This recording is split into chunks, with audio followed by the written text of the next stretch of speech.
फक्त चांगलं आणि सरळ वागून जगात मानसन्मान मिळत नाही. मानसन्मान मिळवण्यासाठी आणि स्वतःला मजबूत ठेवण्यासाठी थोडं समजूतदार आणि हुशार होणं गरजेचं आहे. हाय, हॅलो, नमस्कार. आजच्या व्हिडिओमध्ये तुम्हा सगळ्यांचं अगदी मनापासून स्वागत करते.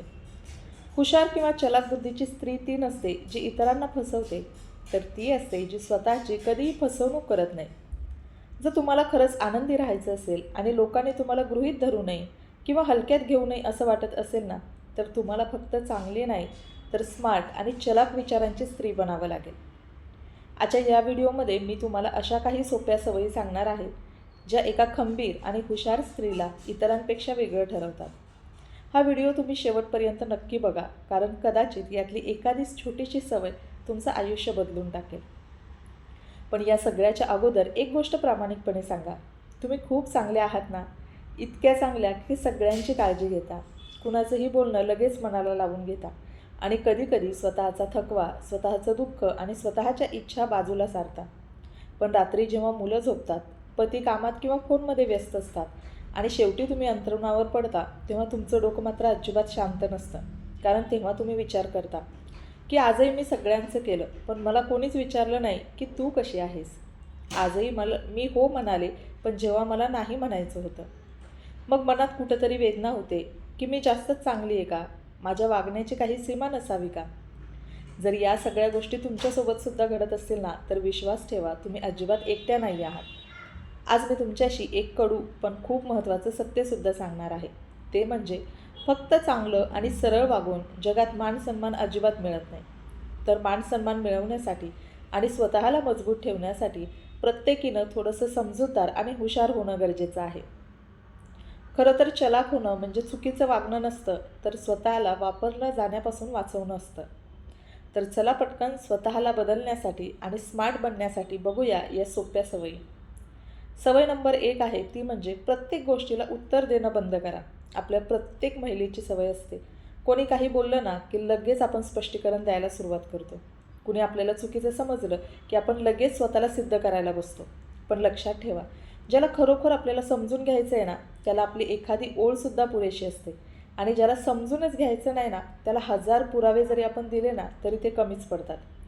प्रत्येक वेळी स्वतःचं बलिदान मोजून मापून दाखवण्याची अजिबातच गरज नाही. अशा वेळी कधीकधी शांत राहून फक्त ठीक आहे, समोरच्याला असं वाटतंय ना, तर तसंच असेल असं म्हणणं हे सगळ्यात मोठं प्रभावी उत्तर ठरतं. सवय नंबर 2 आहे, तुमची एनर्जी सगळ्यांना वाटू नका. प्रत्येक स्त्री 24 तास उपलब्ध असते असं नाही. कारण जी स्त्री 24 तास उपलब्ध असते, प्रत्येक मेसेजला लगेच रिप्लाय करते, लोक तिची किंमत ना आपोआप कमी करायला लागतात. तुमची शक्ती अमर्यादित नाही आहे. घरातली कामं, मुलं बाळं, नातीगोती याच्यामध्ये आपण आधीच थकलेलो असतो. त्यामुळं आपली एनर्जी तिथेच खर्च करायची जिथे आपल्याला आदर, मान, सन्मान मिळतो. स्वतःला थोडंसं राखून ठेवायलासुद्धा आपल्याला यावेळी शिकावं लागतं. सवय नंबर 3 आहे, रडणं कमी आणि विचार जास्त करायचा. प्रत्येक स्त्रीला जेव्हा भावना अनावर होतात, एखादं दुःख येतं, आपण रडून मोकळे होतो. आपलं रडणं चुकीचं नाही आहे, पण प्रत्येक छोट्या छोट्या गोष्टींवर लगेच इमोशनल होणं आपल्याला कमकुवत बनवतं. कुणी काही बोललं तर आपण स्वतःला विचारायला पाहिजे की या गोष्टीचा माझ्या आयुष्यावर खरंच इतका फरक पडतो का? जेव्हा तुम्ही भावनांच्या जागी तर्काने विचार करायला लागा ना, तेव्हा लोक तुम्हाला अजिबात ट्रिगर करू शकत नाही. आपली सवय नंबर 4 असायला हवी, सगळ्या गोष्टी सगळ्यांना सांगत बसू नका. कारण प्रत्येक ऐकणारा माणूस हा कधीच आपल्याला समजून घेणारा असेलच असं नाही. काही लोक फक्त आपलं म्हणणं ऐकतात, ते पुढे इतरांना सांगण्यासाठी किंवा आपली कमजोरी शोधण्यासाठी. आपल्या कमकुवत बाजू फक्त अशाच व्यक्तीला सांगा, जी व्यक्ती तुम्हाला विश्वास असेल की तुम्ही पडत असाल तर ती व्यक्ती तुम्हाला सावरायला मदत करेल. तुम्हाला धक्का देणाऱ्यांना तुम्ही अजिबात कुठल्याही गोष्टी सांगण्याच्या नादी लागू नका. पुढची सवय नंबर 5 आहे, अपेक्षा कमी आणि तयारी जास्त ठेवा. बऱ्याच स्त्रिया दुःखी का असतात माहिती आहे? कारण त्या चुकीच्या व्यक्तींकडून चुकीच्या अपेक्षा करतात. एखाद्या दिवशी समोरची व्यक्ती बदलेल या आशेवर वर्षानुवर्ष घालवत बसवण्यात काहीच अर्थ नाही आहे. अशावेळी हुशार स्त्री प्लॅन बी तयार ठेवते. स्वतःला इमोशनली आणि आर्थिकदृष्ट्या मजबूत करण्यावर भर देते. पुढची सवय आहे आपली सवय नंबर 6, अपराधीपणाची भावना मनामध्ये न ठेवता नाही म्हणायला शिका. प्रत्येक ठिकाणी आपलं हो म्हणणं ही खरं चांगुलपणाची लक्षणं नाही आहेत, तर ती स्वतःवर केलेली नाहक जबरदस्तीच आहे.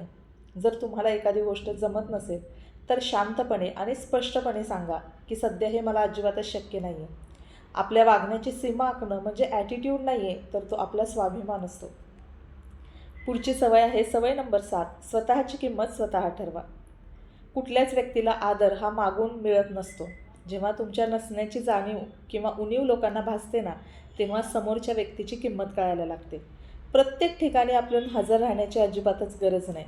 अशा ठिकाणी जिथं तुम्हाला डावललं जातं किंवा फक्त कामापुरती आठवण काढली जाते ना, तिथून शांतपणे बाजूला होणं हे केव्हाही चांगलं. आपली पुढची सवय आहे सवय नंबर 8, पैसा आणि स्वावलंबनाला अजिबात कमी लेखू नका. आर्थिक स्वातंत्र्य, फायनान्शियल इंडिपेंडन्स महिलांसाठी तर खूप जास्त महत्त्वाचं आहे. जेव्हा आपल्याकडे स्वतःची कमाई असते ना, तेव्हा आपला आत्मविश्वास वाढायला लागतो. तुम्हाला शक्य असेल ना, तर घरून एखादा छोटा व्यवसाय करायला सुरुवात करा. नवीन नवीन कौशल्य शिकण्याचा प्रयत्न करा. कारण जेव्हा एखादी स्त्री स्वतःच्या पायावर उभी असते ना, तेव्हा तिचा आवाज ना आपोआप खंबीर व्हायला लागतो. पुढची सगळ्यात महत्त्वाची सवय आहे सवय नंबर 9, शांत राहायला शिका. हीच आपली सगळ्यात मोठी शक्ती आहे.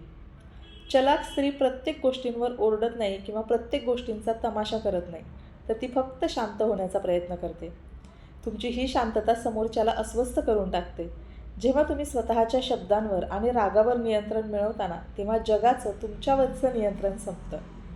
सगळ्यात महत्त्वाची शेवटची सवय आहे आपली स्वतःला प्राधान्य द्या.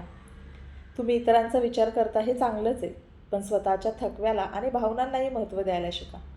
ज्या दिवशी तुम्ही स्वतःचा आदर करायला लागाल ना मैत्रिणींनो, त्याच दिवसापासून जगसुद्धा तुमचा आदर करायला शिकेल.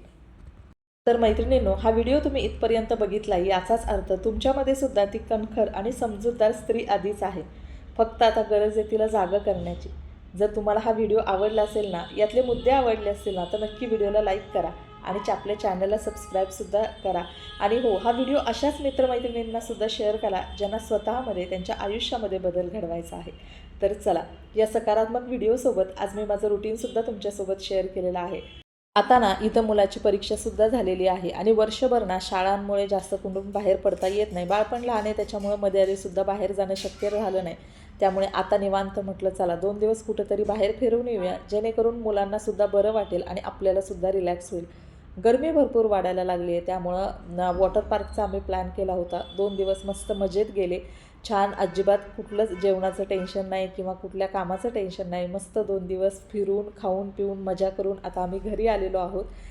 आणि या 2 दिवसामध्ये ना दुपारी फक्त उन्हाचा थोडासा त्रास जाणवत होता, पण सकाळ संध्याकाळ मस्त बाहेर फिरणं झालं. पाण्यामध्ये वॉटर पार्क होता, त्याच्यामुळे दिवसभर पाण्यामध्ये खेळणंसुद्धा झालं. सोबतच या ठिकाणी आम्ही गेलो होतो प्राणी आणि पक्षी बघण्यासाठी. तर ते जास्त काही उन्हामुळं आम्हाला नाही बघायला भेटलं, पण इथला परिसर वगैरे खूप छान आहे. थोडंसं वॉकिंग वगैरे झालं, निसर्ग, झाडी या सगळ्या गोष्टी हल्ली शहरामध्ये बघणं खूप मुश्किल होतं. अशा ठिकाणी गेल्यानंतर निवांतपणा मिळतो जरासा.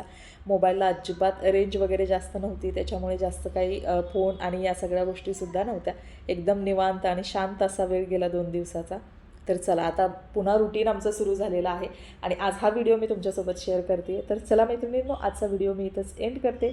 आय होप तुम्हाला व्हिडिओ आवडला असेल आणि हो, यातला कुठला मुद्दा तुम्हाला आवडला हे मला कमेंट करून सांगा. आणि अजून एखादा असा मुद्दा आहे जो मी इथं मेन्शन करायची विसरली असेल, तर तोसुद्धा मला नक्की कमेंट करून सांगा. आणि येताना ना इथे नवी मुंबईचं जे नवीन इंटरनॅशनल एअरपोर्ट झालं आहे, तर तिथं विमानाचं लँडिंग होतं. बरेच लोकं थांबली होती तिथं, म्हणून आम्ही पण थांबलो आणि विमानाचं लँडिंगची प्रोसेससुद्धा बघितली. छान वाटलं. तर चला, आजचा व्हिडिओ इथेच एंड करते. बाय.